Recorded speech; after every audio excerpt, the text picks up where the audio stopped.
Neste episódio do podcast Marketing por Idiotas, temos otimizações técnicas de websites para os motores de inteligência artificial. Fiquem por aí. Marketing por Idiotas. Olá a todos, sejam muito bem-vindos ao podcast Marketing por Idiotas, onde todas as semanas falamos sobre marketing, negócios e tecnologia. O meu nome é Frederico Carvalho e hoje estou aqui com o Diogo Abrantes da Silva. Alô? E uma super convidada, Hermana Noronha. Olá. Bom, se ainda não fizeram uma review, pode ir ao Spotify e fazê-la agora mesmo, 5 estrelas, já sabem. Entrem no nosso grupo do WhatsApp w.marketingporidiotas para estarem atualizados e subscrevam a nossa aplicação de podcast. Vamos ao que interessa. Amigo Diogo, o que é que nos trazes hoje? Então, este é o episódio de valor, não é? E queria ter aqui algo muito estruturado, muito específico que os ouvintes pudessem aceder, pudessem ouvir, não é? E pudessem realmente aplicar nos seus websites hoje. É isso que vamos tentar, não é? Como é que nós podemos otimizar os sites de hoje para os motores de inteligência artificial? Portanto, esse é o tema. Isto, na verdade, vem de uma auditoria de SEO que eu estou a fazer, onde, repara nisto, Fred, propuseram-me fazer uma auditoria de SEO, mas para pensar que o site só vai ser lançado daqui a 2 anos. Futurologia. Não é? Portanto, eu tenho que preparar um site em termos de SEO para daqui a 2 anos. Quando as regras se mudarem E tu foste ao Sr. Macamba, o guru. Macamba é o meu nome, sim. Pronto, então é isso que eu estou a pensar e lá está. Obviamente, ok, motores de inteligência artificial vão continuar em princípio na berra, será essa a ideia. Fiz ali uns quantos pressupostos, toda a gente concordou com os pressupostos e vamos avançar mediante esses pressupostos. Um dos pressupostos era este, que é a inteligência artificial. Os motores de inteligência artificial generativa vão continuar a ser importantes. Nisto, eu tive que fazer 2 coisas, que é separar o universo Google, não é? Com os motores de inteligência artificial, ou neste caso o motor de inteligência artificial da Google, não é? Que é um universo separado que utiliza o crawl da Google, utiliza o index da Google e é muito diferente dos restantes, ok? Porque já tem toda uma estrutura montada, e os restantes sistemas de inteligência artificial generativa, que estamos a falar do ChatGPT, do Perplexity, do Claude, and so on, do Mistral também, ok? Pronto, e então é isso que vamos falar aqui um pouco hoje. Então, ponto número 1. O que é que nós podemos fazer como a primeira otimização? A primeira otimização é a coisa mais simples, mas que pode mandar tudo abaixo, ok? Que é se os sistemas de inteligência artificial têm então acesso ao nosso conteúdo. Esse é o ponto número 1. Quando nós olhamos no caso da Google, fácil. O que é que nós temos que fazer? Ir ao Google Search Console, não é? E confirmar que o sistema consegue e está a conseguir aceder ao nosso website. Isso é fácil, portanto, em princípio, se os vossos sites já estão a aparecer no Google, em princípio isso já funciona.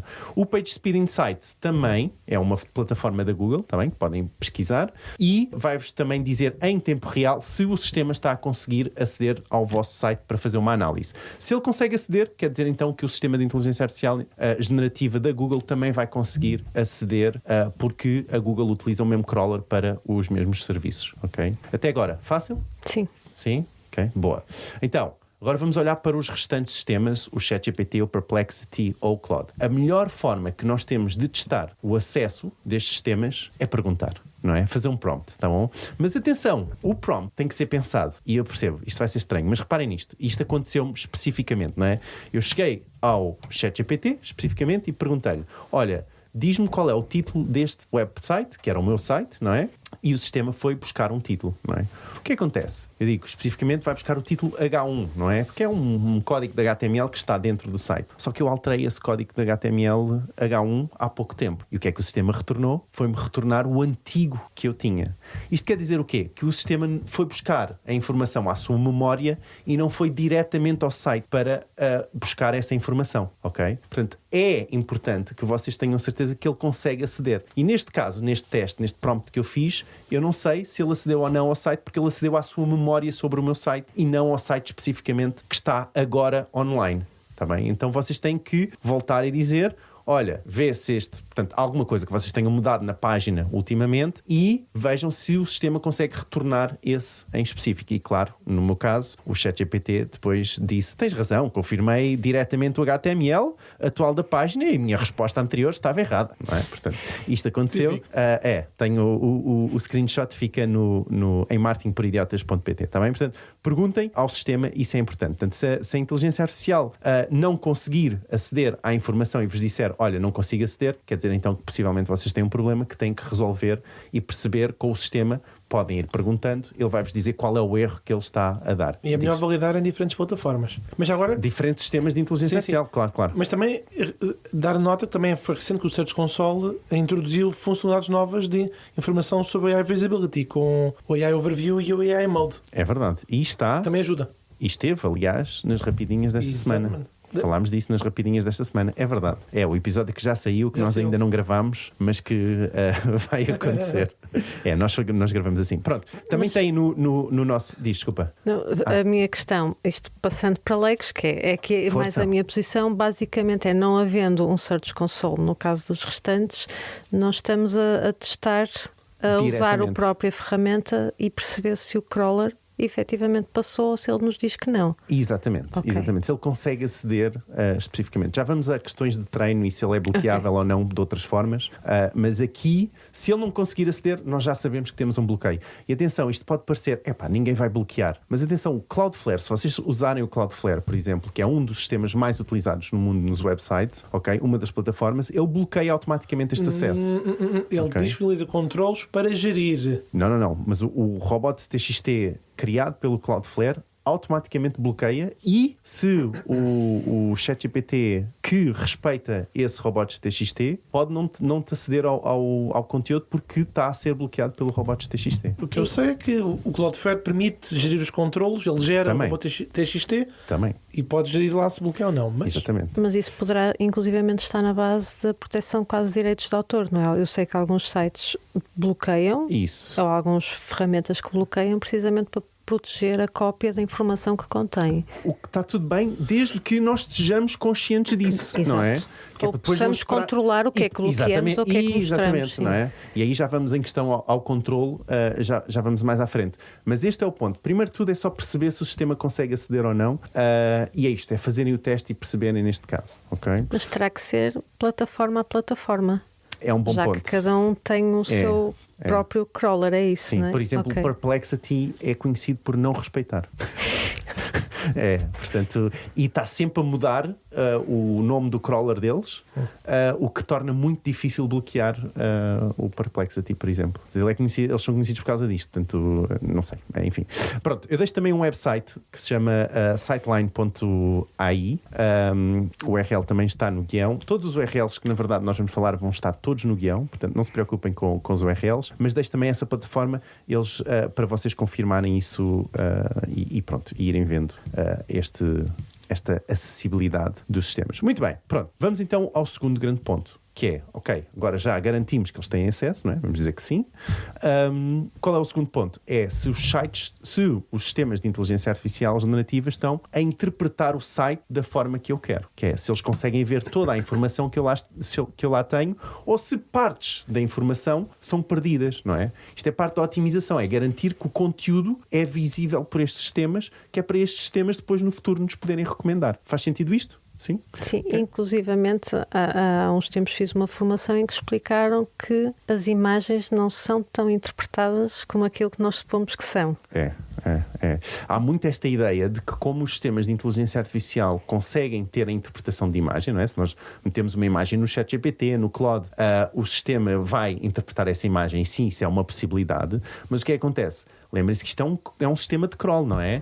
E toda essa interpretação tem um custo, não é? Tem um custo de energia, de GPUs, o que for, certo? Portanto, todas as imagens de um website, não é? Não estão constantemente a ser lidas por sistemas de inteligência artificial. Não havia neste momento servidores no mundo que conseguissem processar todas essas imagens e interpretar cada uma delas, não é?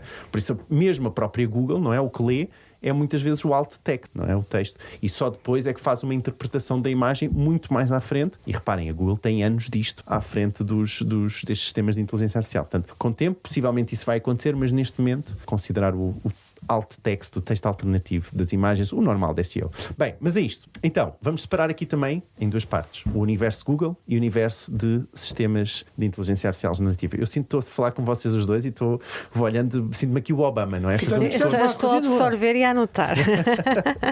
Então, bora lá. Então, no caso do Google, a Google publicou uma documentação oficial sobre como os agentes de inteligência artificial generativa e os seus crawlers interagem e compreendem os websites, está bem?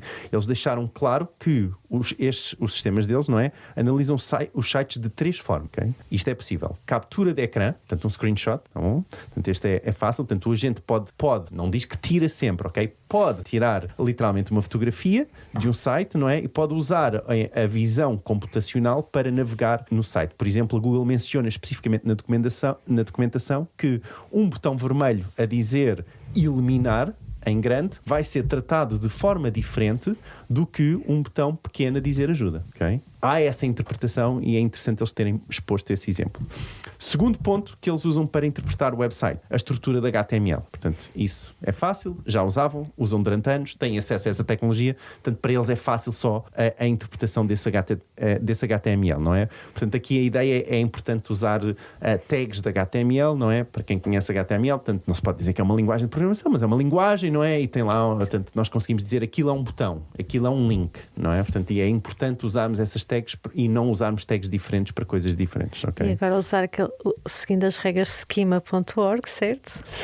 Sim, funny enough, eles não mencionam schema neste guia. Ok? Interessante. O que é muito interessante. Quer dizer que não devemos usar schema, Fred? Não. Ora, lá está. Claro que não quer dizer que não devemos usar schema, está bem? Não é? Até porque o SEO continua alive and kicking e, portanto, temos que estar... Óbvio, ok? Isto é só um documento sobre como é que os sites são interpretados pelos sistemas de inteligência artificial, está bem? Portanto, não quer dizer que o schema não contribua para SEO, o schema não contribua para muitas outras ferramentas. Isto foi uma coisa que eu aprendi a fazer esta auditoria, que foi muito interessante, que é, eu não sei que sistemas é que vão funcionar no futuro, mas eu sei que o schema é uma linguagem fácil e adaptável para qualquer sistema conseguir ler o site, não é? E conseguir perceber que informação é que aquele site tem lá dentro. Portanto, sim, schema vai ser um investimento e deve ser um investimento sobre que informação, identificar que informação está dentro do site. Muito bem, terceiro e último ponto deles. Desculpa, querias dizer alguma coisa? Não, e é só comentar que uma das coisas que a documentação tem do AI Mode e do AI Overviews são aquelas jargões que a gente ouve falar muitas vezes do ter um site rastreável, ter um site útil, não é? Que se mantém bons princípios. Sem dúvida. Depois, como é que isso é feito? É que o Diogo está a detalhar. Sim. E reparem, nós estamos a falar especificamente deste aspecto técnico. Não estamos a falar da criação de conteúdo, estratégias de conteúdo, keywords, pesquisas. Isso é outro tema à parte e possivelmente será outro episódio de podcast mais à frente, até pelo Frederico Carvalho, que ele está a prometer. Mas, coitado, não está nada. Mas, um ponto que eu não conhecia e nunca tinha... já trabalho na indústria há imensos anos. Eu nunca tinha ouvido falar disto, que é o terceiro ponto que os sistemas da Google utilizam para interpretar o site é a árvore de acessibilidade. Já tinha ouvido falar? Árvore de acessibilidade? Conta-nos, Diogo. Não conhecia. Eu também não conhecia. Então, para os agentes de inteligência artificial, o Accessibility Tree, não é? É uma espécie de um mapa de uma página, ok? E é através desse mapa que o agente vai determinar que funções é que o site, aquela página tem. XML? Não, pois é, não é o sitemap. Chama-se Accessibility Tree. É só uma interpretação do browser sobre aquele website, ok? Portanto, ele faz uma transição, pega no HTML e transfere para uma acessibilidade, para um tema de acessibilidade. Portanto, esta árvore, na verdade, foi originalmente criada como uma tecnologia de apoio para os leitores de ecrã para pessoas invisuais. Sim. Ok? E é uma interpretação sobre a estrutura da página pelo HTML. Porque, efetivamente, grande parte dos e-commerce e lojas, sites, etc., tiveram que adaptar, nós tivemos que nos adaptar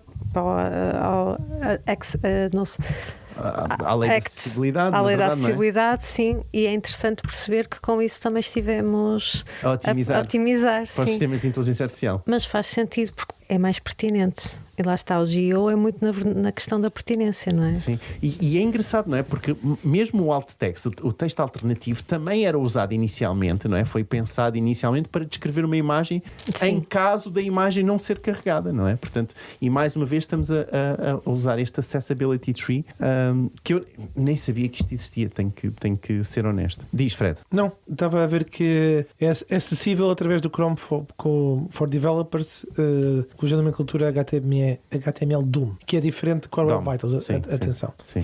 Mas faz sentido, porque na realidade o site foi adaptado para quem tem mais dificuldade em interpretar. Isso, sim. Se calhar aqui estamos a facilitar a vida ao bot da LLM, digamos assim, não sei se... Eu acho que também é importante termos esta coisa dentro da nossa mente, que é, estes sistemas estão constantemente a tentar poupar energia. Pois. Não é? Porque isto são milhões e milhões de sites, não é? Portanto, eles têm que fazer o crawl de todos os websites. Portanto,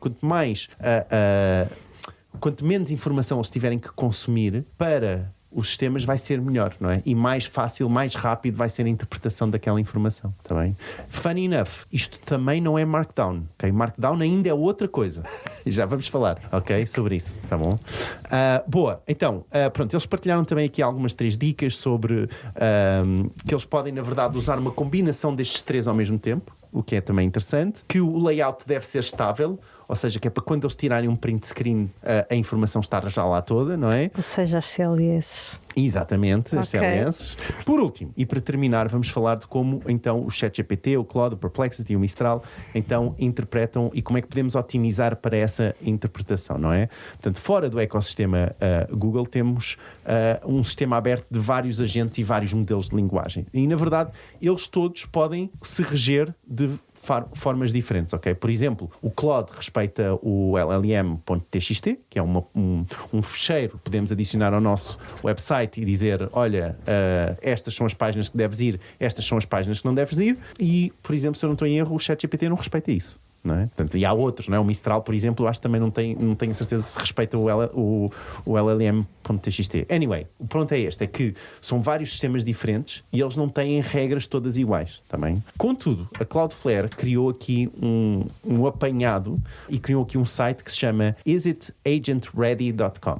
E este site, no fundo, o que vai fazer é passar aqui por 5 elementos, que eu vou falar muito rápido, antes que o Fred me mate com o seu olhar, por já estarmos aqui com 20 minutos, mas... Está interessante, Diogo, continua. Mas, no fundo, o que este sistema vai fazer é uma análise do vosso site em real time, ok? E vai correr 5 pontos diferentes. A descoberta, se o site consegue ser descoberto pelos motores de inteligência artificial generativa. 2, se ele é acessível.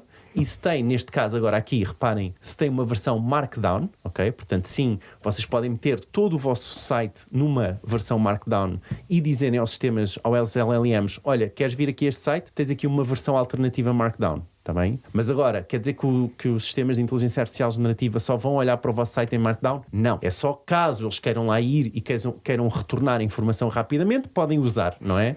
Não obrigatoriamente, vão ter que usar. Tá bem? Portanto, isto também é interessante e depende das regras de cada sistema de inteligência artificial generativa. Terceiro ponto, o acesso dos bots, se ele está a ser recusado ou não e como é que ele está a ser medido e se também pode ser usado ou não para treino, aquela informação, porque vocês podem deixar que o sistema entre no vosso site, não é? Estes bots de inteligência artificial entrem no vosso site e retornem informação sobre o vosso site, mas que não use o vosso conteúdo para treino, ok? E acreditamos que eles respeitam. É um muito bom ponto.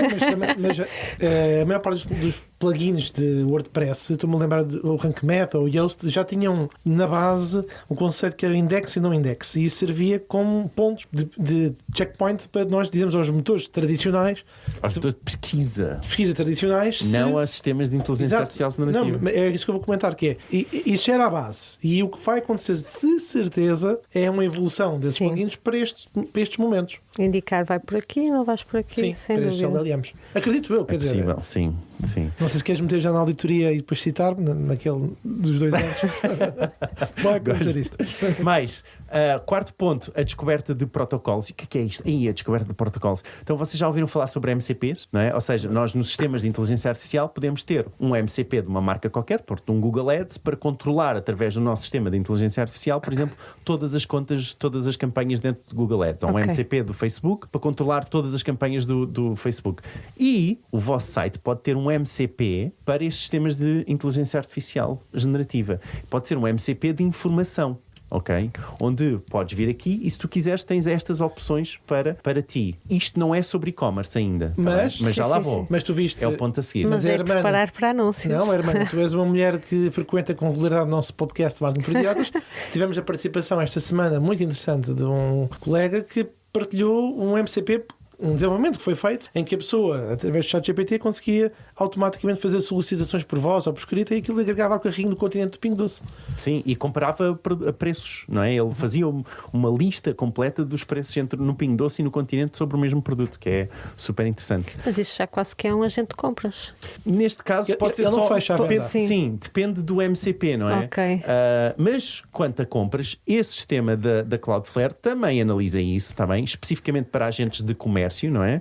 Ou commerce, que são os UCPs, ou Agent Commerce Protocols, que permite sim que os sistemas de inteligência artificial generativa possam ir fazer compras diretamente ao site mediante vários protocolos e quais os protocolos de pagamento também para esses sistemas de inteligência artificial. O que é super interessante, e eu fiz isto num site de e-commerce esta semana não, a semana passada, ainda não consegui fazer uma compra, mas foi uma questão de, olha, tinha o Google Anti-Gravity e tinha um WordPress e disse, olha, tens aqui este WordPress, faz-me lá aqui consegues fazer aqui um ACP, não é? Um UCP, para que os sistemas de inteligência artificial generativa consigam fazer compras. E ele, sim senhor, claro, sem problemas. E lá fez um plugin. Já fizeste com o 2. Começou com excelente ideia, Diogo. Claro, ótimo, exato. Pronto, gente, estas são as preparações, são as formas que nós temos neste momento claras de, tecnicamente, prepararmos os nossos sites para os motores de inteligência artificial generativa e toda esta panóplia de IA.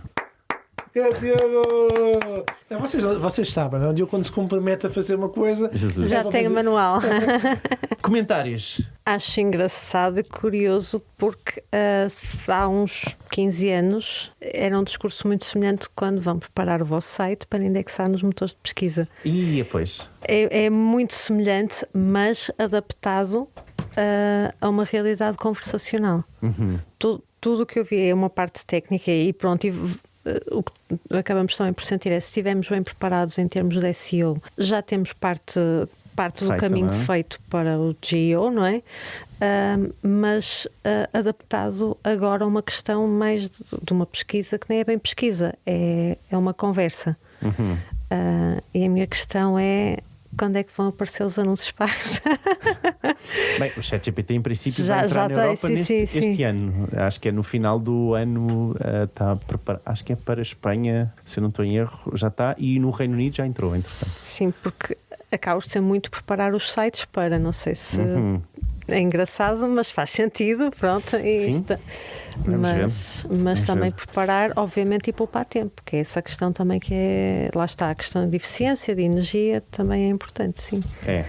Mas fez-me lembrar um pouco há 15 anos, mais ou menos, a preparação para os motores de pesquisa. Sim. Percebo. O ter o robot TXT, o ter o SiteMed, pronto. Mas tu sentes que nós estaríamos preparados? Neste momento, nós portugueses, com os nossos websites, empresas, achas que vamos conseguir preparar rapidamente ou já estamos preparados? O que é que tu dirias? Depende da realidade. Uma vez mais. Depende, posso perguntar especificamente sobre a tua realidade, mas não sei se queres falar sobre isso. Temos uma posição bastante avançada nessa área, porque já temos uma experiência, já temos uma preparação que nos permite também agora estar. Sabes que o Diogo fez uma auditoria antes, por isso ele está só à espera que tu respondas para te explicar. Olha, agora eu reparei que pronto. Sim, e já agora no nosso caso há sempre a questão de garantir que não acedem ao conteúdo. Nós temos e-books, portanto não acedem aos conteúdos dos livros. Claro. Nós queremos que acedam ao site, à informação do site, mas não ao que tem direitos de autor, pronto, claro. E de audiolivros, etc. Estão lá, pronto. Em relação ao país em si, nós temos que ter noção que estamos numa realidade em que as PMEs e as microempresas dominam. E foi preciso acontecer uma pandemia para muitas empresas sentirem a necessidade de ter um site.